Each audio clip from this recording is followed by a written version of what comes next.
If you quit your job, you can run away to... Don't say that word. It seriously scares me. All I said was the word job. Fuck off. Job. You're scaring me! Okay, fine.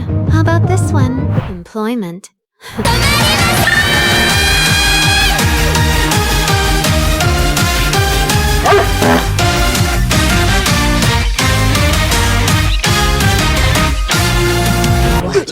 It was just a nightmare. She kept telling me to get a job. It was horrible. Like, why would I do that? I can literally live off selling feet. Job.